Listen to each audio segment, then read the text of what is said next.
After cutting the sharp branches and blocking the attack, the captain let his guard down and was left defenseless, and this was the perfect moment that the demonic trees took advantage of. They launched a powerful attack towards the captain, causing the sharp branches to pierce his ribs and part of his chest. Due to the pain, he clenched his teeth tightly and began to scream. Princess Erin went into alert and panic at the same time as she did not know what was happening.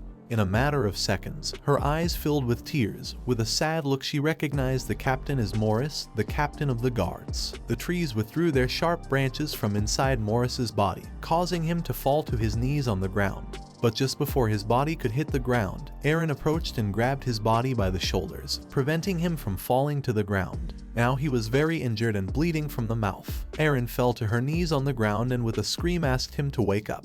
Little by little, Morris began to lose consciousness, but even so he did not look at the princess in the eyes to avoid hurting her heart since he was fully aware that he was going to die. Erin started crying even more, and with a look full of guilt she asked him for forgiveness because all this was her fault. He fell to his knees on the ground, and she gave him a hug. At that moment, Lunev appeared and stood in front of them. While she had one hand clenched into a fist, she extended the other towards the demonic trees and with a determined look used the technique called Aqua Blast, causing a small ball of water to appear in her palm. She let one arm drop, extended the other hand towards the sharp branches and used the ability called Combo Wind Spear. By doing this, her hand shot out a powerful burst of water at them. She began to stare at them intently and started firing an even more powerful burst of water. Princess Erin, who was behind her holding Morris's body by his shoulders, couldn't help but be somewhat surprised. She began to look at her with a perplexed expression and realized that she had just manifested fusion magic. According to her, this was incredible since she was only in her second year. Lunev turned around and upon looking with a bit of attention, she realized that Morris could no longer be saved. With a calm look, she explained to Erin that there was no hope for Morris anymore. She advised her to take this opportunity to flee to a safe place. In a matter of seconds due to the wounds, Morris lost his life. Erin started looking at him and remained silent. The sharp branches began to move again. They were surrounded by a powerful green energy and were dripping some liquid. She still couldn't believe that he was dead, so she decided to come back for him soon. The sharp branches rose into the air, and the trees prepared to attack again. The guards who carried swords stood in front of Princess Erin and decided to take care of matters from now on. The blonde-haired guard clenched his teeth tightly and with a furious look explained to the others that they were not going to let Captain Morris's sacrifice be in vain. The guard next to him opened his mouth and with a shout decided to stop them using any means necessary. Now that the guards were here, Lunev approached Erin and with a sincere look explained to her that it was time to leave. She stood up, clenched her fist tightly, started looking at the ground, and decided to listen to her. She began to look at Morris and with a sad look decided not to forget his sacrifice. Someone used the technique called Grim Armor, and a powerful golden layer appeared around the guards' bodies. The blonde-haired guard who was holding the sword with both hands was somewhat surprised as he did not know what was happening. The person who had used this technique was none other than Erin. She extended her hand towards the guards and created a shield around their bodies. The guard turned back and upon seeing this could not help but remain in shock. With a serious look, she explained to him that she had created a temporary protective barrier with her magic since the mandrake root was a fatal poison. Lunev, who was standing next to her, began to look at the guard and remain silent, and Erin revealed to everyone that just one touch of the root could be fatal, but her protective barrier would protect them from that deadly poison. While she had her hand extended towards the guards and her palm was emitting powerful golden energy, she started staring intently at the trees and gave the order to the guards not to die no matter what, as this was an order from their princess. Upon hearing this, the guards began to smile and with a cheerful look responded with an understood, "Your Highness." The roots began to advance towards them, and seeing this, they decided not to stand idly by. They grabbed their swords tightly, started running towards the roots and decided to do this for the princess. The blonde-haired guard grabbed the sword with both hands, clenched his teeth and swung the sword forcefully, cutting the roots into pieces. They were not determined to surrender, so they all began to advance towards the trees and started cutting the roots without much effort. The mandragora trees opened their mouths, which had sharp teeth, and began to scream in agony. They became enraged, and just before the guards could get closer, they attacked them using the roots, and one of the roots hit squarely against the body of the blonde-haired guard. Due to the fact that the trees were stronger and much more powerful than the guards, soon the guards began to lose, although there were some who climbed on top of the roots and continued attacking. Seeing this, Alice realized that this was not going well. She started shouting and asked the guards to retreat. Then she used a technique called freeze, and using her power created an ice barrier which began advancing towards the roots and destroyed part of the branches into pieces, saving the guards. She made her way to Princess Erin, started running towards her and advised her to escape while she had the chance. Hearing her voice, Erin began to look to one side, and seeing that she was approaching, she couldn't help but feel somewhat confused and asked her what she was going to do. With a sincere look, Alice asked her not to worry about her since she was none other than Alice Vert from the House of Vert. After saying this, she asked her to hurry. The trees understood that she was going to flee. They opened their mouths and began to roar, indicating that they were not going to allow this to happen.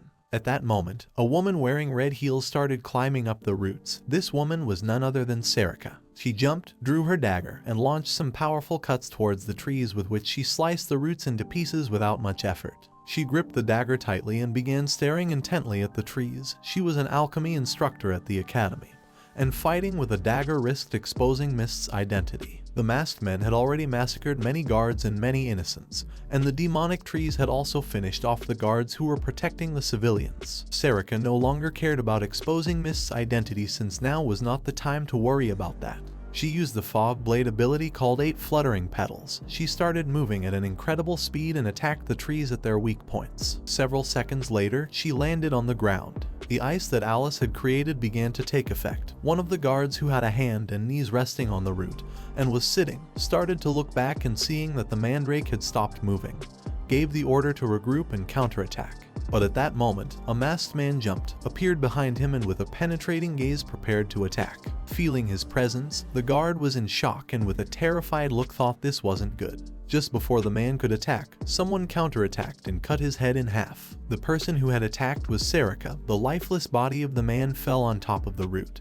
And several seconds later, Saka, who was holding the 2 daggers, also landed on top of the root. She started to look at the guard and asked him to stay alert as there were still demonic beasts here. The guard, who was terrified, became nervous, started sweating, and responded to her with an understood. With a serious look, Saka began to look back, and while a drop of sweat was falling from her cheek, she thought that while they kept the demonic beasts at bay, they needed Alice to take the princess out of here safely. But there was something strange. She didn't know why she couldn't get rid of this ominous feeling. At the same time, Alice, Luna, and Princess Erin started running down the hallway towards the palace exit. Alice was at the front and was holding her sword with one hand.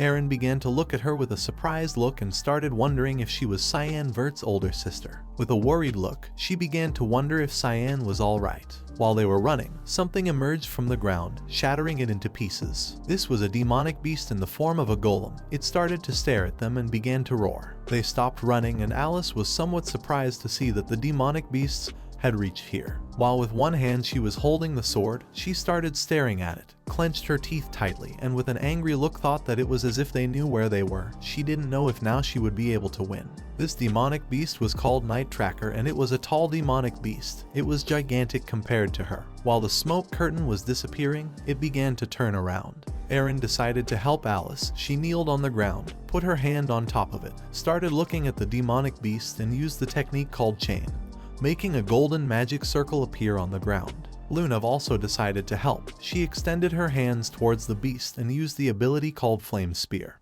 making 2 magic circles appear in her hands. A giant golden chain emerged from the ground and wrapped around the beast's leg, leaving it immobile. Then spears made of fire also emerged from the ground and began to attack the beast. It turned back and upon receiving damage became enraged. Seeing this, Alice couldn't help but be surprised and somewhat confused at the same time. With a perplexed look, she began to wonder what was happening.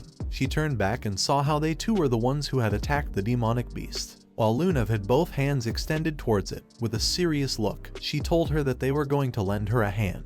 Erin, who had one hand on the ground and was summoning the golden chains, caught her attention and asked her to attack now that there was an opening. Although at first she was somewhat confused, she couldn't help but start smiling afterward because she couldn't lose heart when her academy companions were here. She had to stay strong. The demonic beast raised its hand towards the sky, began to roar, and prepared to attack. It swung its hand to one side and launched a powerful attack towards them, which destroyed part of the area into pieces. But just before the attack could have hit them, Luna extended her hands towards the beast, used the technique called projection, and created a barrier in front of them, which protected them from the attack. Alice decided to take advantage of this moment. She appeared on the roof, crouched down, grabbed the sword with both hands, and prepared to attack. The beast who was below went on alert upon realizing what was about to happen. At that moment, her sword's blade transformed into a powerful burst of blue fire, and she told it that she was a member of House Vert, Guardians of the Empire. She began to stare intently at the beast, and with a look full of rage, she told it that it would regret having gotten in her way. She used the skill called Aqua Blade and launched a powerful attack towards the beast's neck.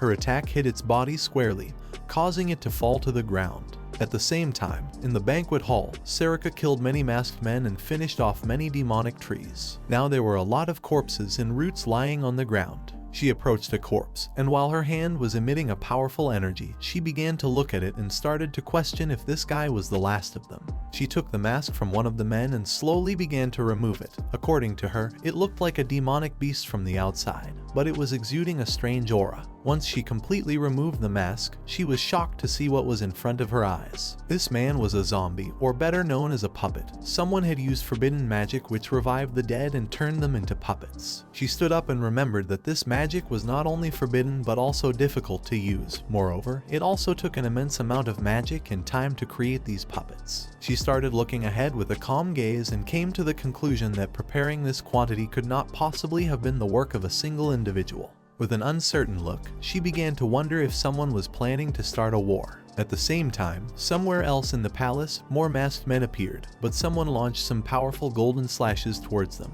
which cut their bodies in half. Their corpses fell to the ground, and a man wearing a red cape and holding a sword began to wonder if they were already finished. He couldn't believe that this had happened on the day of the banquet. He nailed the sword into the ground and also rested a knee on it. This person was Aaron's father. Several guards, Severus and Ashel, appeared in the room. They approached him and, seeing that he was on the ground, thought he was injured and decided to help him. While with one hand he had the sword stuck in the ground, he put the other in front of them. He began to look at the ground and asked them not to worry as he was fine. He also added that he had just overexerted himself a bit. He turned his head back and with a smile explained to them that having someone like Ashel by his side at times like this was comforting for him. Severus started looking at his father and couldn't help but start smiling. Ashel remained calm and with a serene look decided to help him up. He did not refuse. Ashel approached him, took his arm with one hand and his hand with the other, and he couldn't help but thank him. Severus began to stare at Ashel with an uncertain look and remained silent. Ashel passed Severus's father's arm over his shoulder, and he explained to Ashel that he was fine. He asked him to attend to the others first. With a calm look, Ashel asked him not to worry since the knights inside the castle were going to take care of it. He began to stare at him and asked him not to worry about it since they were going to be right next to him to protect him. At the same time, the demonic beast that Alice had attacked fell to the ground and lost its life. Alice, who was holding the sword with both hands, started looking around with a confused look and while sweating began to wonder where they were coming from. Behind her were Luna and Aaron, who were sweating as they were very tired. They were surrounded by masked men who were holding swords, their bodies emitting a malevolent energy. Alice was tired because she didn't know why they kept coming. This is the end of the video. If you guys want to see the next part, then don't forget to subscribe and like the video.